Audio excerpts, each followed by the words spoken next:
Hola, muy buenas a todos y a todas. Bienvenidos y bienvenidas allá de donde nos escuchéis. Yo soy el profesor Ismael Sanz y bueno, antes de nada presentarme en detalle y después pasaré a presentar a los colaboradores de este nuevo LIF de la Asociación Iberoamericana de Educación Acuática Especial e Hidroterapia. Bueno, yo soy, como os había dicho, el doctor Ismael Sanz, soy profesor del Departamento de Educación Física, Deporte y Motricidad Humana de la Universidad Autónoma de Madrid. Soy el coordinador de la Comisión de Investigación y de Deporte Inclusivo de la Real Federación Española de Salvamento y Socorrismo. Soy también miembro del equipo investigador y docente de la Cátedra UNESCO en Educación para la Justicia Social y responsable de una línea de trabajo que lleva por nombre Educación para la Prevención del Ahogamiento y Accidentes en el Medio Acuático. Y por último, y no menos importante, soy miembro del equipo IDEA, en donde tengo el placer de colaborar siempre que se me convoca y se me llama para este tipo de eventos. Bueno, pues como primer invitado, en este caso invitada que tenemos a bien escuchar hoy en este directo, tenemos a la profesora, perdón, Ana Ortiz. Bueno, hola Ana, ¿cómo estás? Hola, ¿todo bien? Buen día para Bueno, todos, buenas tardes. genial, pues paso a presentarte. Ana es una experta en esta temática, como si no iba a poder estar aquí, así que es profesora de educación física, es maestranda en educación física, es técnica de natación y guardavidas del ISEF UDELAR, es diplomada en formación de tutores de tesis de maestría, es profesora en educación física en Intendencia de Montevideo, programa de atención a personas con discapacidad y en Todos al Agua, educación en prevención acuática. Y, por supuesto, también es colaboradora de nuestra asociación AIDEA. Muchas Paso a, gracias. paso a presentar a nuestro segundo invitado, que es el profesor doctor Francisco Cano. Hola, Francisco. Hola, ¿qué tal? Buenas tardes. Bueno, Paco, para los que le conocemos más cercanamente, pues es doctor en psicología deportiva de la Universidad Miguel Hernández de Leche. Es licenciado en Pedagogía de la Universidad de Murcia. Es miembro también, compañero de la Real Federación Española de Salvamento y Socorrismo. Ahí compartimos unas cuantas horas de la Comisión de Investigación y de Deporte Inclusivo. Es profesor de la Facultad de Ciencias del Deporte, miembro de la Comisión de Investigación Científica de América Latina, FLAS. Y bueno, me consta también, al igual que con Ana, que tienen amplia trayectoria dentro del ámbito de la seguridad acuática. Además, es poseedor de la insignia olímpica del Comité Olímpico Español y también colaborador de AIDEA. Así que nada, es un placer teneros aquí. Perdón que también nos acompaña a mí todos hoy. Así que esperemos que el live que tenemos hoy preparado pues os guste y lo sepamos aprovechar. Como sabéis, la temática que tenemos para hoy es, bueno, si saber nadar verdaderamente es algo que nos sirve para evitar los ahogamientos. Así que yo lo primero que os voy a, bueno, no preguntar, porque hoy vamos a hablar, a compartir opinión, a compartir temas, pero me gustaría escuchar vuestra opinión sobre el hecho de qué es saber nadar. Venga, pues Ana, venga, empiezo por ti. Bueno, con respecto a tu pregunta, lo primero que me surge es pensar al pensar en saber nadar, es que suele estar asociado a movimientos técnicos correctos, ¿no? Y a movimientos técnicos que tienen que ver fundamentalmente con los desplazamientos, con el moverse a través del agua, y puede dejar de lado también otras habilidades que en el caso de la prevención de ahogamientos son súper importantes, como por ejemplo la flotación, la orientación, ¿no? Entonces, me encantó la temática y el título de este live para poder discutir cuáles son esas otras cosas que podríamos incluir en el saber nadar o saber nadar con seguridad, como lo han llamado Juan y Apolonia en el live anterior. Bueno, me parece que por ahí va mi aporte y esas primeras reflexiones para compartir. Sí, claro, porque igual alguno estará pensando, bueno, ¿es suficiente con saber nadar? Es decir, para evitar los ahogamientos, ¿o es necesario alguna cosa más? Porque lo cierto es que la gente que sabe nadar puede perder también la vida en el agua, o sea que no es garantía de supervivencia, ¿no, Claro. Paco? Claro, y Sí, sí. perdona, Ana. No, decía que siguiendo un poco con la primera reflexión que hacía Ana, efectivamente muchas veces relacionamos esa terminología de saber nadar con la con la de saber o la de tener la competencia física de poder utilizar los distintos estilos de natación que todos conocemos como crawl, braza, espalda. Y lógicamente para llegar a ese nivel es necesario pasar por una serie de competencias tanto físicas como cognitivas, que hacen irremediablemente que el individuo que está realizando ese tipo de actividad vaya aumentando su destreza en el medio acuático. En el momento en el que aumentamos nuestra destreza en el medio acuático y desde el punto de vista de la prevención y la seguridad, no es necesario saber hacer un movimiento técnico perfecto para decir que una persona se puede desplazar o desenvolver de forma segura en el agua. Uh-huh. Ana, No, ¿alguna cosilla más? Sí. agrego, sí, que con respecto a esto que veníamos comentando con Paco, desde el punto de vista de la prevención, si hablamos de saber nadar, también entra en juego la evaluación, ¿no? Saber nadar, cuánto, ¿no? De qué forma y cómo se comporta además esa habilidad, como puede ser nadar o el conjunto de habilidades acuáticas que tiene una persona en diferentes escenarios, ¿no?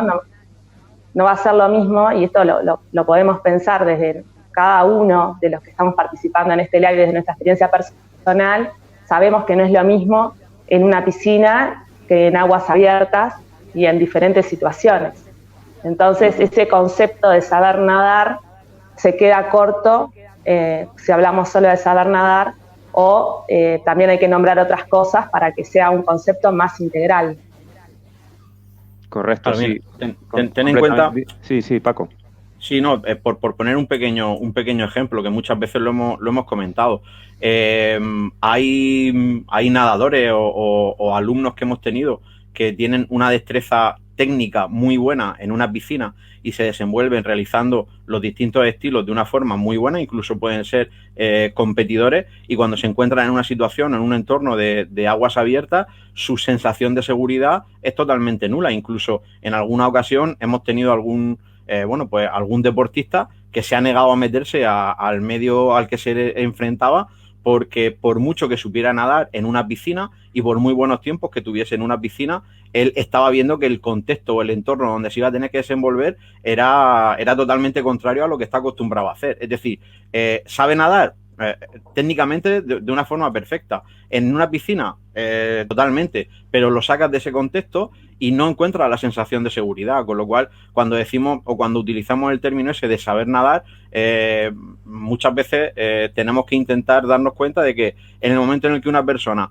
entra a un espacio acuático, y sea cual sea ese espacio acuático, es capaz de desenvolverse con cierta soltura para salir de una forma segura de una situación arriesgada, ya estaríamos diciendo que sabe nadar, independientemente de cómo se mueva.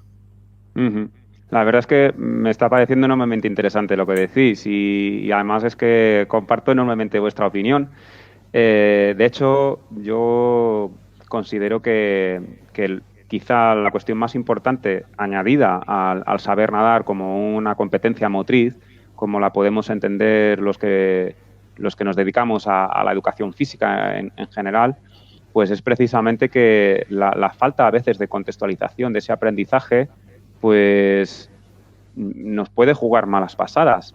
Por un lado, como decía Paco, gente que es enormemente competente porque lleva muchos años compitiendo en una piscina, que es un agua que está, bueno, pues muy controlada, no hay entorno cambiante, todo es constante, a una situación que puede haber corrientes, oleaje, etcétera, y que es percibida, además con suerte, como una situación peligrosa por parte del deportista, precisamente esa quizás sea la garantía de supervivencia, que seguimos teniendo la posibilidad de tener miedo, ¿no? A pesar de dominar el agua. Entonces, ¿Qué otras cosas añadirías en relación a la enseñanza de este tipo de competencias? Es decir, ¿la contextualización os parece importante?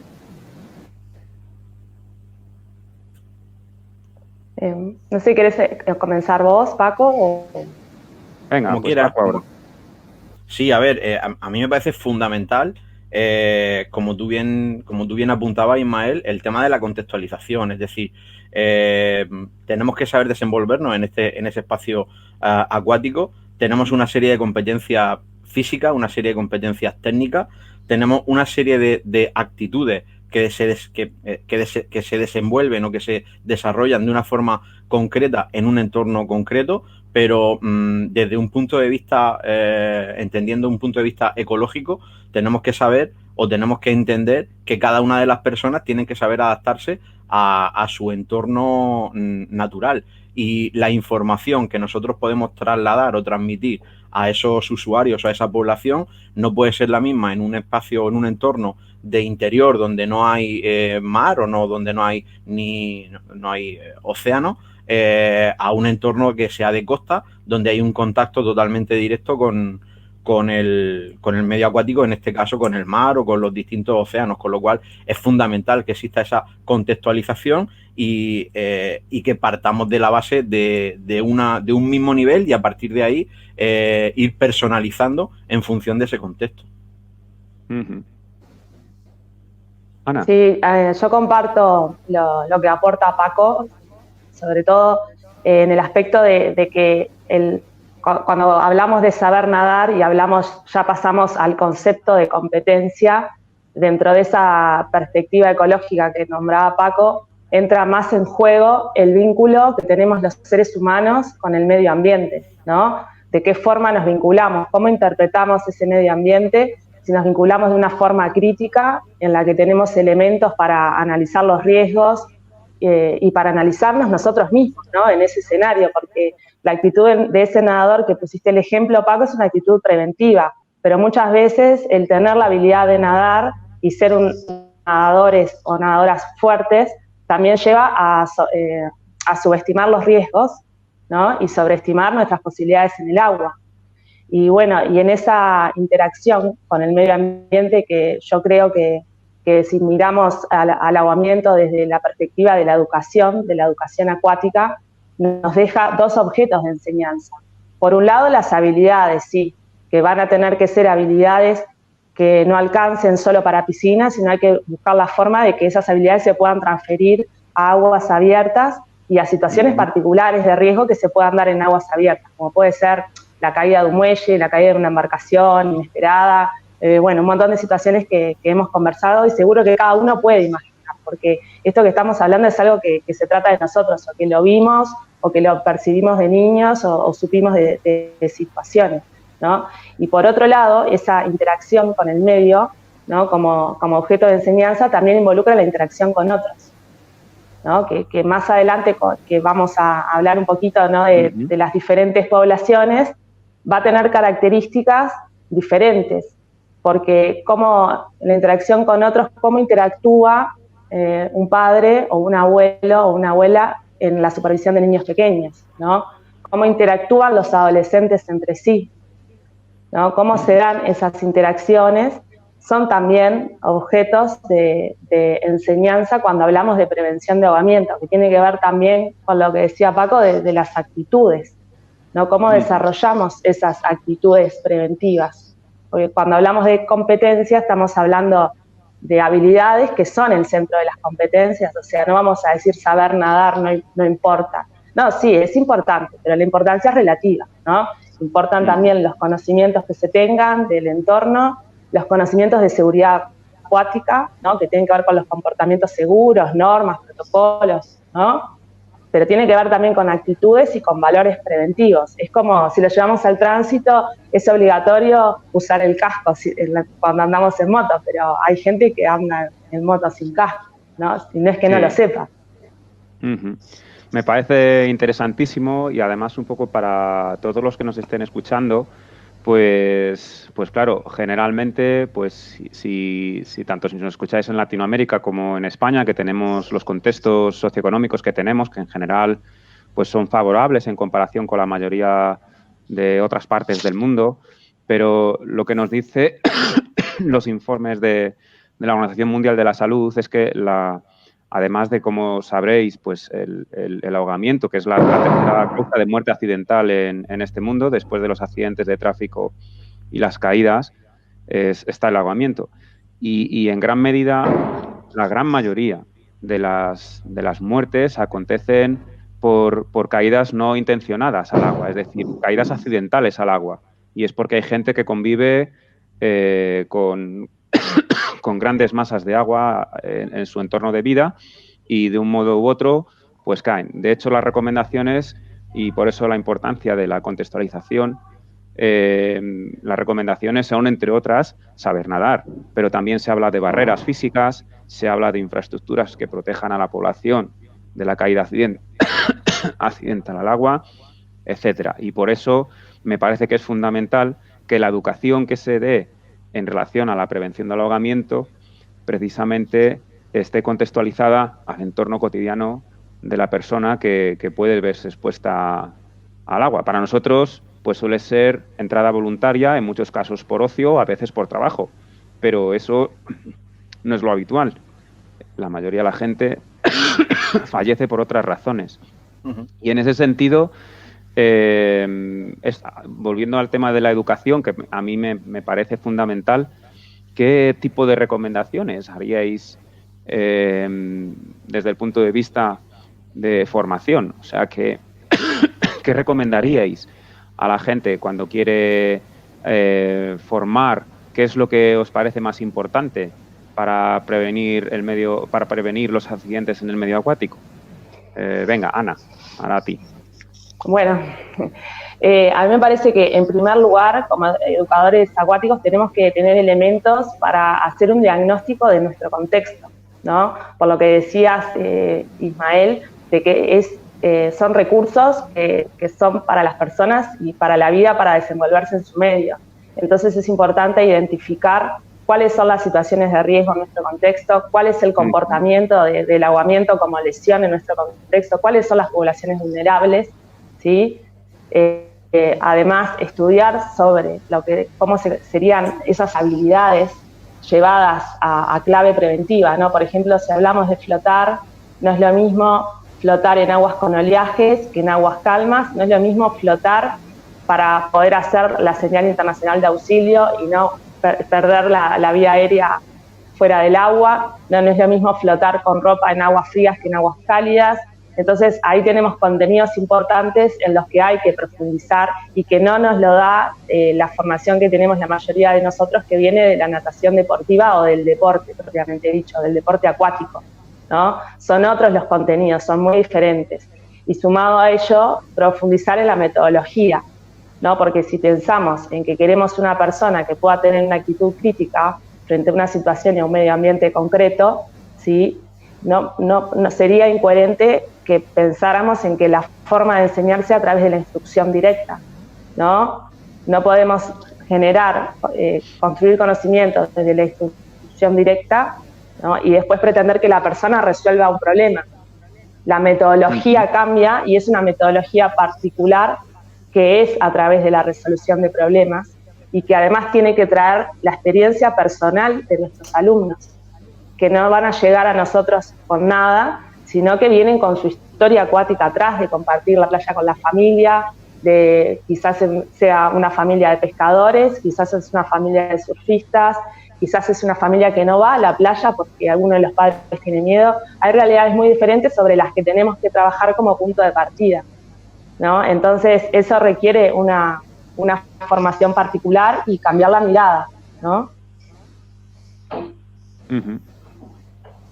Paco. Yo sí, bueno, lógicamente estoy totalmente de acuerdo con Ana, y además sí que me gustaría de alguna manera añadir a toda la argumentación que ha hecho, partir de que la idea de la prevención y la seguridad en el medio acuático normalmente desde fuera del contexto de las personas que trabajamos en ella, se relaciona, entiendo que se relaciona de una forma muy directa con el tema del ahogamiento.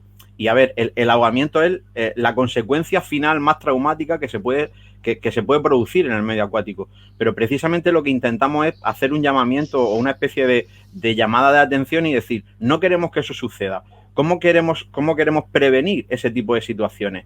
Y a raíz de ahí, y retomando un poco la importancia que tú ponías, Ismael, al tema de la prevención, al tema de la formación, yo creo que tenemos que valernos en este caso, de AIDEA, que es la única entidad que a día de hoy yo conozco que dentro de la formación que puede realizar cualquier persona de los cursos formativos que se ofrecen, da la posibilidad de incluir también este tipo de formación, este tipo de visión, este contenido que entiendo que es un contenido totalmente transversal y que anteriormente, hace tampoco no mucho tiempo, se veía como un tema muy específico de socorristas o de guardavidas, como en otros lugares se llama, y en este caso se incluye como un contenido transversal, como bien estábamos diciendo, para trabajar no solamente la información a trasladar a la sociedad, sino la metodología de trabajo de los profesionales que se dedican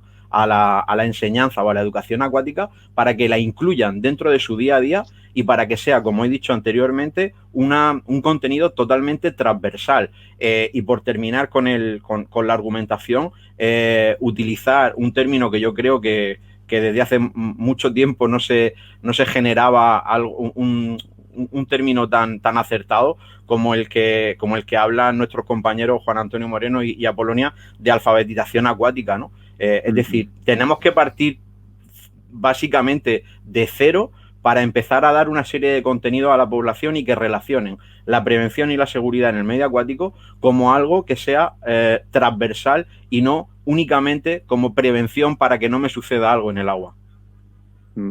Pues no puedo estar más de acuerdo. Personalmente soy, un fan número uno de la inclusión de los contenidos vinculados a la seguridad acuática, al aprendizaje de destrezas y habilidades en el medio acuático, en las enseñanzas obligatorias, tanto primaria como secundaria. No me explico cómo eso sigue siendo una realidad en muchos países, entre ellos España. Incluso, como sabéis, que en España las competencias están distribuidas en cada una de las comunidades autónomas, pues se supone que se hace para que se contextualice eso que estábamos hablando antes. Se supone que esa delegación de responsabilidad central pasa a cada comunidad autónoma para que, en función de sus características geográficas o culturales, pues incluyan aquello que es necesario en su entorno. Y bueno, pues ahí vemos cómo muchas de las comunidades autónomas, ni siquiera las que están bañadas por mar, pues incluyen contenidos vinculados a estos vitales aprendizajes. Bueno, llueve sobre mojado, pero no nos cansaremos de repetirlo e insistir. Y en ese sentido, ¿creéis que es un acierto incluir estos contenidos, esta enseñanza, esta alfabetización acuática en lo que sería la enseñanza obligatoria? Es decir, llegar a toda la población, que es la forma de garantizarlo, ¿no? Que llegue allí donde todo el mundo puede acceder, que es la educación, ¿no? La educación primaria, la educación secundaria. Yo creo que, acompañando lo que decís, Ismael, que me parece que si pensamos en la función de la escuela, ¿no? La escuela en general, el sistema educativo, y en la función de la educación física escolar, ¿tá? Como esa área que tiene que darle recursos a la persona para desenvolverse y para disfrutar de su medio, la inclusión de estos contenidos es urgente. Me parece que es una cuestión de justicia social, que debería ser un derecho, que la persona pueda desenvolverse con seguridad en el medio que lo rodea, ¿no? En el medio terrestre y en el medio acuático. Es como, no sé cómo es en España, pero en Uruguay es como que el programa tuviera una mirada terrestre, ¿no? No tiene una mirada donde integre el medio acuático natural. Se piensa en las actividades acuáticas en piscina, ¿no? En el medio acuático artificial. no se mira al agua como parte del medio ambiente. Sí estudiamos los nombres de los ríos, sí de las corrientes, pero no sabemos, por ejemplo, que si miramos el grano de arena podemos identificar si la playa es llana o es profunda, o qué hacer si hay una tormenta eléctrica en la playa. Son contenidos que quizás debiéramos manejar todos, ¿no? Porque es para eso, es para la vida, el pensar el para qué es esta función educativa. Claro, es que vamos mucho más allá de simplemente, o nada más y nada menos que saber nadar. Es lo que hablabais antes, ¿verdad? De esa alfabetización, esa cultura del medio acuático. Saber reconocer de manera general, pues, qué situaciones pues son peligrosas o potencialmente peligrosas para nosotros, saberlas interpretar y no siempre basar, pues como a veces ha ocurrido, en la experiencia de situaciones traumáticas, lo que nos hace en el futuro pues reaccionar, sino que yo creo que es algo que es necesario educar y enseñar. Entonces, Paco, ¿tú crees que es educable la prevención? Es decir, que la prevención acuática no pasa solo por haber pasado malos momentos en el agua, sino que es algo que se puede instruir, se puede enseñar. Claro, totalmente. A ver, seguimos con el mismo hilo argumental, entiendo. Es decir, hablamos de docentes, ¿de acuerdo? Independientemente que estemos dentro de un contexto educativo reglado o no reglado, hablamos de la necesidad del trato, el manejo y la utilización de una serie de contenidos relacionados con el medio acuático. Si estamos dentro de un contexto educativo reglado, tenemos que sacarlos de algún sitio, tenemos que tener esa información. Hablábamos antes de formación de los profesionales de las actividades acuáticas y a través de los distintos cursos de formación de AIDEA se da mucho contenido y mucha información que facilita ese contenido. Y por un lado nosotros tenemos la obligación como docentes de estar formados en las últimas tendencias e informaciones y contenido a nivel tanto nacional como internacional. Y luego también tenemos que ser conscientes de la posición social en la que nos encontramos, que somos el eslabón de transmisión de conocimiento y de transmisión de esa información que consideramos importante y fundamental. Con lo cual, a partir de todos esos contenidos, de toda esa información, trasladar a la población, y cuando hablo de la población, y ahora profundizaremos yo creo que un poquito más con ello, trasladar a toda la población, no solo al discente, al que tenemos delante, sino a la familia, al contexto social, etcétera, etcétera, toda esa información. Nos escribe Apolonia para agradecernos cómo no íbamos a hacerlo. Si es que nos parece perfecto, nos viene que ni al pelo la alfabetización acuática. Y eso es un derecho inalienable que no podemos renunciar a exigirlo. Así que genial. Muchas gracias, Apolonia.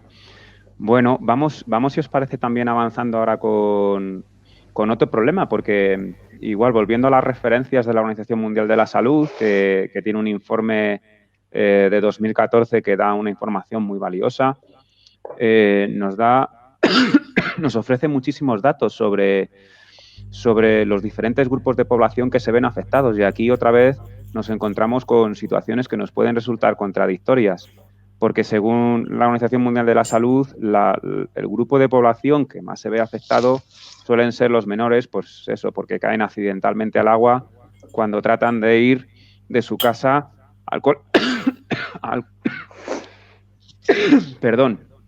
cuando tratan de ir de su casa al colegio y caen pues por puentes o infraestructuras que no tienen barreras, o etcétera. Muchas situaciones ligadas a la pobreza, ¿verdad? Pero en los entornos de otros países con lo que llaman un índice de desarrollo humano más elevado, eso no es tan habitual. Y los grupos de población que más se ven afectados, pues son otros, que ahora vamos a ir hablando de ellos. Pero, ¿qué propuestas planteáis para proteger a los pequeños? ¿Ana? Si querés comenzar, Ana. Paco. Sí. Bueno. Sí. Bueno. Pero vamos una y una. Vale, venga, sin problema. Paco, sin problema. Vamos. Mira, cuando hablamos de este tipo de, o de población, que puede ser una población vulnerada, y partiendo, en este caso, como tú planteas, de los pequeños, de las edades tempranas, es fundamental y hay, yo creo que es el punto donde más evidencia científica podemos encontrar, donde muchísimas investigaciones hablan de supervisión por parte de los mayores y la colocación de distintas barreras físicas que impidan el acceso al entorno acuático, al medio acuático por parte de estas poblaciones. Es cierto que cuando hablamos de estadística, pues la tenemos que poner en su cierta medida y la tenemos que poner en su cierto valor, pero está claro que cuando se produce un accidente en una población o en un individuo de edades tempranas, bueno, pues la carga emocional es muy grande, ¿no? Y por desgracia, detrás de esas situaciones, casi siempre hay ligada un capítulo de falta de supervisión por parte del adulto, de excesiva facilidad de acceso al medio acuático donde se ha producido el accidente. Y tú fíjate que tampoco nos complicamos mucho más la vida, es decir, estamos hablando de dos variables a controlar, supervisión y barreras físicas. Si fuésemos capaces de mejorar esa supervisión y esas barreras físicas, estaríamos hablando probablemente de un descenso de más del 50% de los accidentes que se producen en espacios acuáticos por parte de poblaciones en edades tempranas. Apuntaba a Polonia, si pensáis que la escuela puede ser un buen lugar para proteger, para enseñar y por tanto proteger a los menores. Ana. Sí, yo creo que la escuela y la familia. La escuela, por supuesto, ¿no? Que es lo que hablamos hoy como un derecho, que es una cuestión de justicia social y que me parece que entra dentro del rol de la escuela, ¿no? En nuestras sociedades, ¿sí? Y bueno, y pensando en eso, en el cuidado de los niños pequeños y reforzando un poco lo que comentaba Paco, por ejemplo, en Australia, que se ha investigado mucho sobre estas cuestiones, debe ser de los países que tiene más intervenciones e investigaciones andando permanentemente, tienen una frase para su campaña con los niños pequeños que dice: el agua solo es segura si estás vigilando, ¿no? Pero es importante el trabajo con los padres, porque la supervisión no es solo decir supervisión, tiene que ser atenta, capaz y constante. Y si es en el agua, si es en el espejo de aguas abiertas, al alcance de brazo, ¿no? No es desde la orilla. Y si estoy en el agua, ¿en qué posición me pongo? ¿No? El niño debería quedar entre la orilla y el padre que esté cuidando. Y además esa supervisión tiene que estar a cargo de una persona que pueda responder, ¿no? Muchas veces puede ser un abuelo o una persona que no tiene un buen estado de salud o de pobre nivel educativo, como vemos en países de Asia, donde también hay mucha investigación. Entonces, la supervisión estaba, pero no fue capaz de responder ante una situación de riesgo. Y bueno, y sumado a eso, al rol de los padres, en el caso de los niños pequeños, me parece que es fundamental el trabajo. Primero porque hay investigaciones que lo que nos dicen es que a medida que los niños avanzan en los conocimientos vinculados a la natación, los padres tienden a relajar la vigilancia, porque el niño sabe nadar, ¿no? Y subestimar los riesgos. Y más, fundamentalmente, más los padres varones que las mujeres, que las madres, ¿no? Siempre hay una sobreestimación por parte de los hombres en estas cuestiones. Y también porque es muy importante el mensaje de los padres. Es la educación primaria, es la que se da previa a la escuela. Si nosotros pensamos en nuestra experiencia, podemos recordar consejos de nuestros padres. O yo he escuchado relatos de personas que sobrevivieron casos de ahogamiento, que lo que recordaron fue que el papá le había enseñado a flotar y que era importante flotar y mantener la calma. Y era un mensaje que había salido de la familia, ¿no? ¿Cómo podemos trabajar esas actitudes si no es desde la familia? No puede ser solo la escuela. Vamos a la playa, elegimos la playa que tenga servicio de guardavidas. Llegamos a la playa en familia, armamos el campamento, pero miramos la bandera que hay en la playa que nos indica el estado de la playa. Si no sabemos o no entendemos cómo funciona, consultamos. Son todas actitudes preventivas con las que tenemos que trabajar con las familias para crecer con eso las futuras generaciones, ¿no? Sí, la verdad es que según nos estaba escuchando, me viene a la cabeza una ley que se llama el Raffarin, que se aplicó en Francia en el año 2003, que fue algo que ya venía que llega siendo recomendado por la Organización Mundial de la Salud desde hace mucho tiempo, que es la implantación de barreras y la reducción de la tasa de mortalidad en Francia, de accidentes de pequeños en piscinas, sobre todo piscinas particulares, pues es de, si no recuerdo mal, que lo había notado, del 75%, en una reducción de la tasa de ahogamientos. La cuestión es que es obligatorio allí, en ese país, no solo en las piscinas públicas, sino también, cuando digo públicas no me refiero de gestión pública, sino de acceso para todo el mundo que pague, sino que la piscina que tú tengas en tu propia casa, si es que la tienes, tiene que tener obligatoriamente una valla que no pueda ser sorteada por un infante, por un niño o una niña. Y eso yo creo que da por hecho que nuestra capacidad de observación como padres pues no es fiable. Y a partir de ahí, directamente lo que hacen es asumir como en algún momento se pueden despistar, ponemos una valla y se acaba el problema. Y además, Ismael, añadiendo también a ese contexto, tú fíjate como también como pequeña anécdota, y está claro que más que nosotros nadie quiere, ¿no? que toda la población se desenvuelva en el medio acuático, pero este verano, a raíz de distintas situaciones de accidentes en el medio acuático, para un medio de comunicación me preguntaban cuál era el material más seguro para poder utilizar con los niños que no sabían nadar en lugares donde no hacían pie. Y para intentar trasladar una idea lo más clara posible, y es muy reduccionista, ¿no? Pero mi respuesta fue los brazos del padre. O sea, no hay ningún medio de prevención más seguro en un niño que no hace pie y no sabe nadar que los brazos del padre o de la madre. Independientemente de que utilizamos materiales didácticos, materiales de juego, independientemente de que estemos en un contexto, lógicamente, en el que nosotros somos los primeros que inducimos al juego, a la resolución de conflictos, a la resolución de problemas en el medio acuático, pero por parte de los profesionales. Cuando hablamos de un padre en una situación lúdica, en verano, no podemos dejar la seguridad de nuestros menores en manos de unos manguitos, en manos de un flotador, en manos de un chaleco, por muy importante, por muy seguro que pueda parecer y de muy buen material que esté hecho.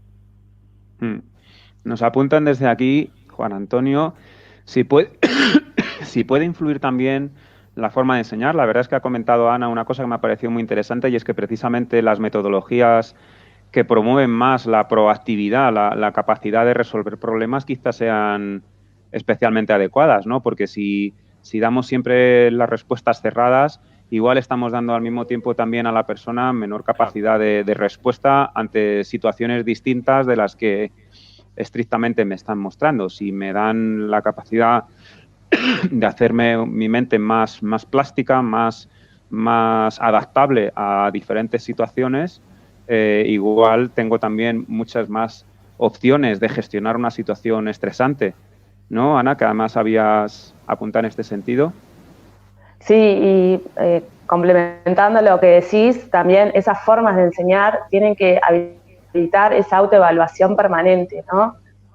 Si hablamos de metodologías activas, como puede ser el método acuático comprensivo o las prácticas adecuadas al desarrollo que nos traía Stephen Langendorfer hace unos años también, hablamos de que es importante la autoevaluación, de que el alumno pueda autogestionar su conocimiento y que no sea el docente el que esté pautando el ritmo, cuánto, cómo y de qué forma, sino que el alumno pueda resolver esas situaciones, ¿no? El cuánto y el cómo y de qué forma. Y nosotros generar los escenarios acuáticos, el medio ambiente de la piscina, que estimule para eso y que aporte esas posibles resoluciones que en definitiva tiene que encontrar nuestro alumno. Las metodologías tienen que facilitar que los alumnos, tengan la edad que tengan, puedan ver el agua como un problema a resolver. Porque es la actitud que queremos cuando se enfrenten a un espacio de aguas abiertas, que lo vean como un problema a resolver, no como algo que está dado y no va a ser dinámico y me voy a encontrar lo inesperado, ¿no? Sino como, bueno, a ver cómo está hoy la playa, por dónde entro, por dónde salgo, O mismo acá hay problemas muchas veces de ahogamiento con inundaciones, ¿no? La persona que subestima el paso porque por ahí va siempre y por donde elige pasar con el auto estaba inundado por demás y después viene la situación de ahogamiento. Entonces la metodología para mí es fundamental porque el recurso o sea, el ejercicio de resolver situaciones permanentemente, clase a clase, es lo que nos va a asegurar en alguna medida esa actitud preventiva, ¿no? y esa toma de decisiones por parte de la persona ante cada situación. Esto que estás comentando de la autoevaluación, creo que nos viene muy bien para el otro grupo de población que también se ve muy afectado por el ahogamiento, los accidentes en el agua, que son los grupos de jóvenes, ¿no? Quizá esa sobrevaloración de sus capacidades es lo que les conduce a veces, con independencia de esa competencia en el agua que pudiesen llegar a tener, pues a asumir riesgos para los que quizá no están preparados. Y entre eso y a veces, bueno, pues lo que suele ir ligado a determinados grupos de edad, como son el consumo de determinadas sustancias, etcétera, a veces desafortunadamente ligadas al baño o a la práctica de actividades en el agua, pues les conduce a situaciones de mucho riesgo e incluso, desafortunadamente, a accidentes mortales. Paco. Sí, está claro que hay muchas situaciones en las que somos nosotros mismos los que nos ponemos en ella, ¿no? Y que el colocarnos en esa situación y no ser capaces de ver dónde está el peligro, dónde está el riesgo, de una forma previa a que eso suceda, evidentemente tiene una relación directa, por unirlo también con la pregunta que hacían antes de tema de metodología, con una interiorización de esas posibles situaciones. Poníamos al principio de la charla, ponía el ejemplo de aquella nadadora que decía que no se metía al agua porque veía que el contexto donde se iba a desenvolver no era lo suficientemente seguro para ella, relacionándolo con el saber nadar o no. Pero es que en este caso, ahí sí que hay una variable positiva, entiendo, de autoevaluación de sus capacidades y de decisión de no entrar ahí. Cuando hablamos de este tipo de edades adolescentes o preadolescentes, pues lógicamente hay un trabajo de educación general y educación acuática en particular en la que deberíamos de incidir, pues para que todo este tipo de situaciones de saltos, caídas y accidentes que se producen por desgracia en estas poblaciones descendiesen drásticamente. Sí, la verdad es que, bueno, otro grupo de población no es tanto debido a la edad y sí al sexo, y en este sentido yo suelo Ismael, decir... perdón, si ¿Dime? me permitís comentar un poquito con Sí, la claro, adolescencia. claro. Sí. No, que Claro. Moreno en la última publicación sobre cómo desarrollar la competencia acuática incluye dentro de la competencia la interacción con otros en el agua. Y eso de la adolescencia entre pares es fundamental por el tema ese de sobreestimar y subestimar los riesgos y por el tema de no ser menos porque no puedo llegar hasta ahí. Y en ese sentido la natación deportiva, por la forma en que la solemos desarrollar, juega en contra de la lógica preventiva, ¿no? El que nada mejor, el que nada más rápido, el que nada más lejos, el que nada con más técnica, es el que avanza jerárquicamente, ¿no? En ese proceso de la natación deportiva, y la prevención nos pone otra lógica, que es la de la autoevaluación, donde lo mejor no es nadar más, sino lo mejor es lo adecuado para cada uno, ¿no? Y también destacar que hay varias investigaciones e incluso hay una cadena de supervivencia para el ahogamiento que se basa en esos trabajos, de la importancia de cómo se enseña el rescate cuerpo a cuerpo, ¿no? El rescate cuerpo a cuerpo está considerado un factor de riesgo para el ahogamiento, ¿ah? Se llama síndrome de víctima secundaria, que es la persona que sin estar preparada va a asistir a una persona que se está ahogando, a trasladarla, ¿no? Sin ningún otro elemento y sin los conocimientos necesarios, y ese evento de ahogamiento termina siendo un evento múltiple. Y específicamente estos trabajos que hay de referencia llaman encarecidamente a no trabajar solamente la habilidad de rescate cuerpo a cuerpo, especialmente en menores de 18 años. Y es un problema importante. Si pensamos que solo por nadar no estamos seguros, solo por saber rescatar no es suficiente. El socorrista profesional está entrenado, tiene apoyo, tiene elementos de rescate, conoce la playa, tiene apoyo logístico, ¿no? Y es una situación completamente diferente a la persona que alguna vez practicó en la piscina con un compañero que ya sabía lo que iba a suceder y que estaba colaborando con la tarea, ¿no? En un clima emocional equilibrado, ¿no?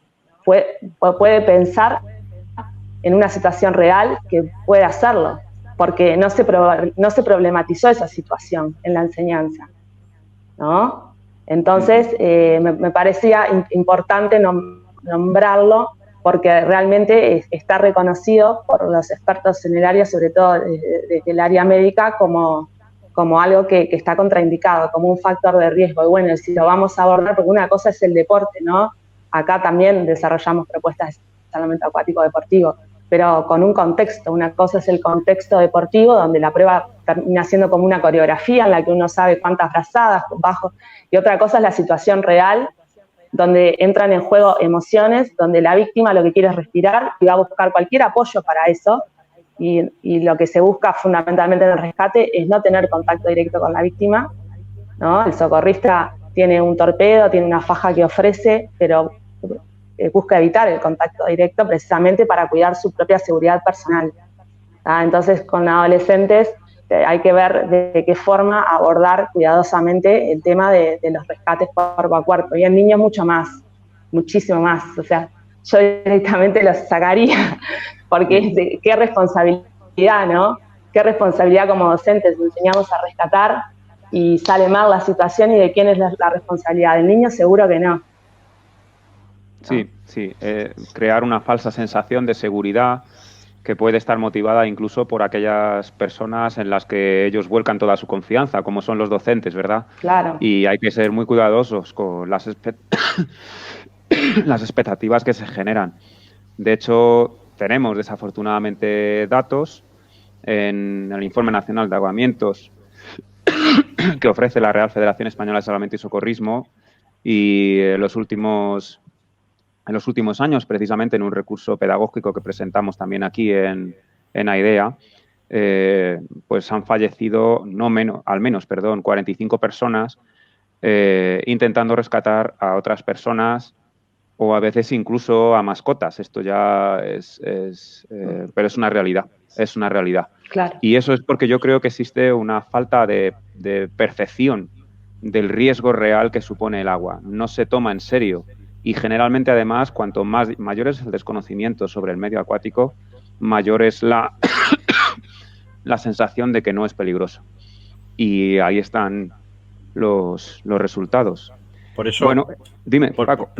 Por eso, Ismael, yo creo que es muy importante poner en valor lo que comentábamos anteriormente de la posibilidad que nosotros tenemos en un entorno acuático controlado, el ir poniendo o estableciendo distintos problemas o distintas situaciones que se pueden acercar o aproximar a aquello que después ese individuo va a poder vivir en una situación real. Y al mismo tiempo, esa educación, esa posibilidad de transmitir no solo información, sino también formación, tiene que partir primero del profesional acuático. Y por eso hablábamos antes de esa formación específica que tiene que tener. Luego, lógicamente, de los que tenemos delante, que son nuestros alumnos. Pero es que no podemos olvidar, como hablábamos anteriormente, de la familia. Es súper importante la información que le llega a la familia para que una vez que estén solos sean capaces, como bien decía Ana, de autoevaluarse o autoevaluar la situación, incluso en una situación drástica o extrema, ser capaces de decir no puedo entrar porque no voy a poder solventar ese tipo de situaciones. Pero voy más allá, es decir, nosotros tenemos la posibilidad en nuestro entorno controlado, en nuestra piscina, en nuestra clase diaria, de establecer esa serie de situaciones, por un lado seguras y controladas, y por otro lado esa falsa sensación de inseguridad que nosotros le podemos transmitir al alumno para ver de qué manera resuelve la situación que le planteamos. Y lógicamente tenemos que tener el respaldo del gestor de la instalación, del coordinador de la instalación y lógicamente del programa o el proyecto completo de acuático que estamos desarrollando. Por eso yo creo que tenemos que poner en valor la formación, como hablábamos anteriormente, desde un punto, la formación de la seguridad acuática desde un punto de vista totalmente transversal. No queremos desarrollar sesiones específicas de seguridad acuática para que los niños solamente se desenvuelvan o sepan resolver ese tipo de problemas. No, queremos incluirlo dentro de un desarrollo general de todo el individuo, no solo fuera del agua, lógicamente, sino también dentro del medio acuático.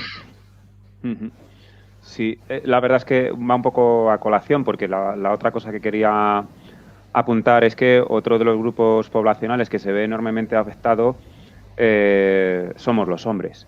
Y esto precisamente pone de manifiesto que el hecho de saber nadar más o menos no necesariamente es garantía, sin que quiera decir que los hombres nadan mejor o peor. Yo no me atrevería a decir que esto es así, pero sí que sé por los datos, esto no solamente ocurre en este entorno de riesgo, sucede en prácticamente todas las situaciones de riesgo. Los hombres se ven mucho más afectados por las muertes accidentales.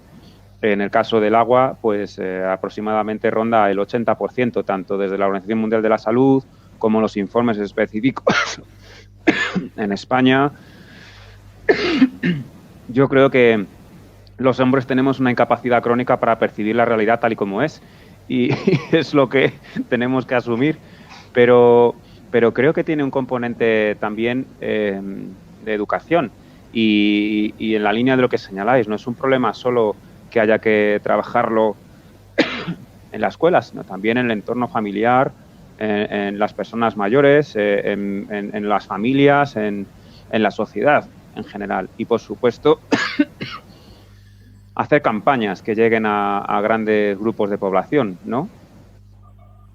Ana, te paso el guante. Sí, de acuerdo, totalmente de acuerdo. Se le llama al ahogamiento la enfermedad del macho, ¿no? En general, dependiendo de los países, pero de cada 3 o 4 personas que se ahogan, una es mujer, los demás son hombres. Y también está estudiado que esa sobreestimación de las posibilidades suele trasladarlo a la supervisión también de otras personas. ¿tá? Por eso la importancia de trabajar con la familia, pero de generar lo que serían diferentes capas de protección, ¿no? Porque nosotros tenemos el alcance que podemos tener desde una clase, ¿no? Pero hay otros mensajes que tienen que llegar también por otras vías, que necesitamos que hayan campañas que partan del Estado para que lleguen a todas las personas, ¿no? Y campañas que partan de datos científicos de la propia realidad, ¿no? Que muchas veces también es dificultoso crear intervenciones adecuadas a cada contexto por la falta de datos o de investigaciones sobre cómo se comporta el ahogamiento en cada espacio en particular. Entonces, también como educadores acuáticos nos ponen en el lugar de dialogar con otras áreas de conocimiento, ¿no? Para generar esas intervenciones adecuadas. Y bueno, resumiendo varias cosas que hemos hablado, la importancia de la formación y la oportunidad que hemos generado, que ha generado la idea y que hemos generado entre todos los colaboradores, de que estas áreas en las que estamos trabajando, que son diversas, que son complementarias, que son de diferentes contextos, puedan poner estos conocimientos a disposición de otros educadores para que puedan ir elaborando sus caminos.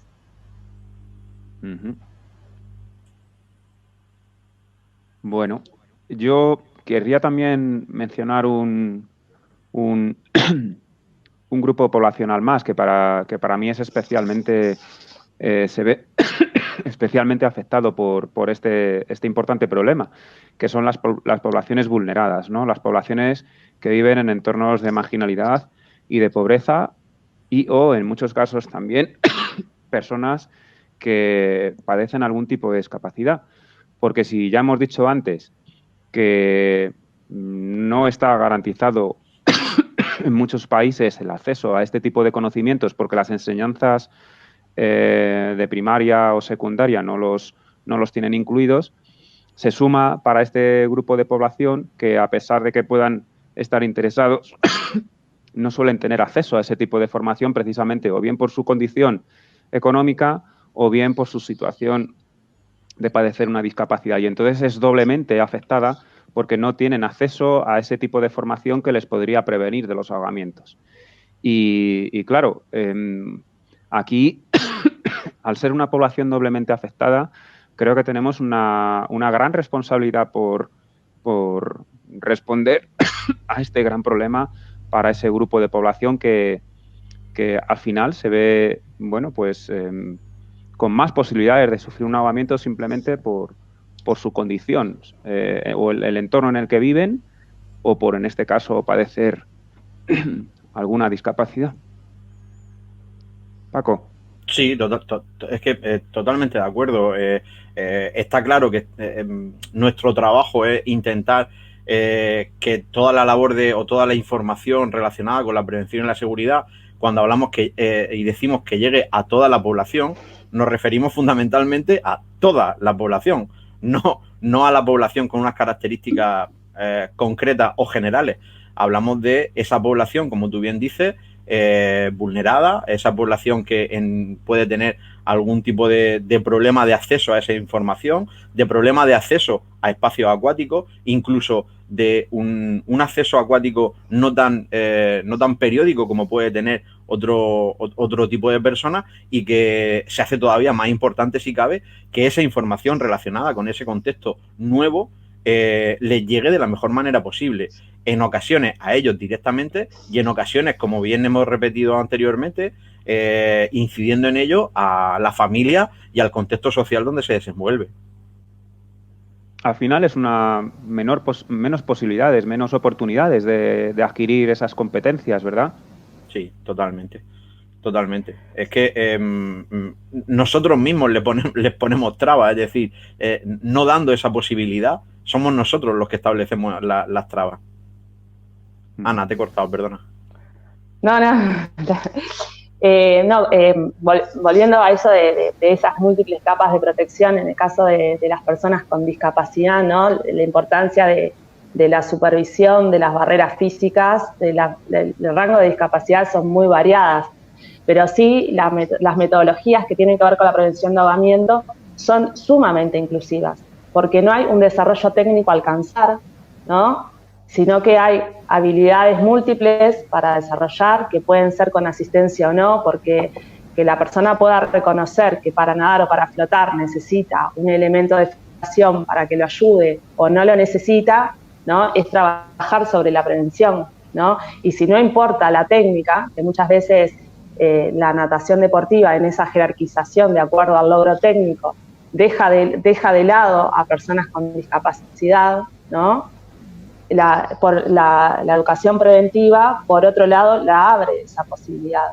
Porque lo importante es, de acuerdo al objetivo de acción, si es nadar desde acá hasta la mitad de la piscina, bueno, que la persona sepa de qué forma lo puede hacer, que lo pueda hacer en diferentes planos, con diferentes ayudas, y la técnica no tiene un lugar, sino que esa persona en eso que pueda hacer pueda avanzar en su competencia e ir evolucionando, ¿no?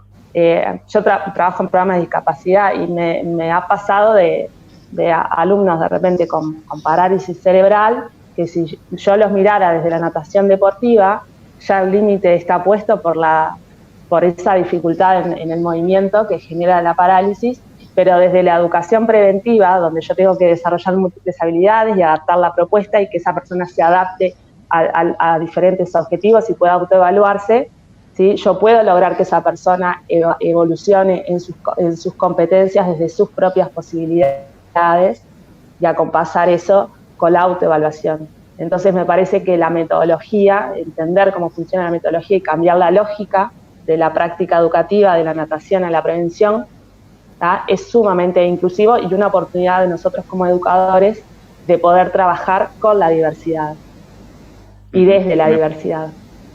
Me parece muy interesante esto que estás comentando, porque yo tengo un poco la sensación también de muchos años trabajando en piscinas y enseñando, siempre uno termina viendo cómo parece que es que tenemos que encajar esto de los 4 estilos, independientemente de quién está al otro lado recibiendo la formación. Y no se trata de eso. Se trata, desde mi punto de vista, de adaptar ese aprendizaje en esa persona que está recibiendo la formación. Especialmente, como dices, en personas que tienen su capacidad de aprendizaje, bueno, pues que es la que es y que por lo tanto necesitan adaptarse a esa funcionalidad que ellos requieren para solventar los problemas con los que se puedan encontrar. Y a veces ese giro no lo damos. Seguimos otra vez con espalda crawl como si fuese lo único que podemos aportar en las piscinas. Y voy más allá, ya es que ni siquiera es las piscinas, sino esos entornos naturales en los que esas personas se van a desenvolver. Quizá habría que plantear sesiones o actividades mucho más pragmáticas, mucho más útiles y contextualizadas a la vida de las personas. Y esto ya no es solo para esta población vulnerada que hablábamos, sino para todos los demás. Así que no sé si queréis hacer algún comentario más. Yo no quería dejar pasar la oportunidad antes de terminar. En primer lugar, de agradecer, como no puede ser de otra manera, a IDEA la posibilidad de abordar esta temática. En segundo lugar, a vosotros por ser compañeros de viaje en ella. Y por último, personalmente a Ismael por el esfuerzo individual y personal y físico que ha hecho para poder estar con nosotros esta tarde, que seguro que en otras circunstancias cualquier otra persona hubiese dado un paso atrás y se hubiese apartado. Para que veáis lo que me gusta esto.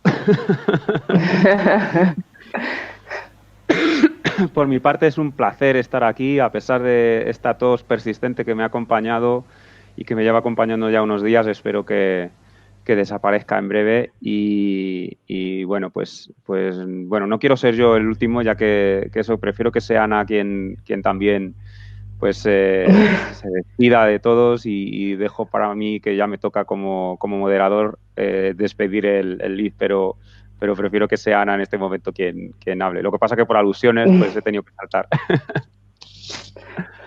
Sin presión, ¿eh? Qué responsabilidad.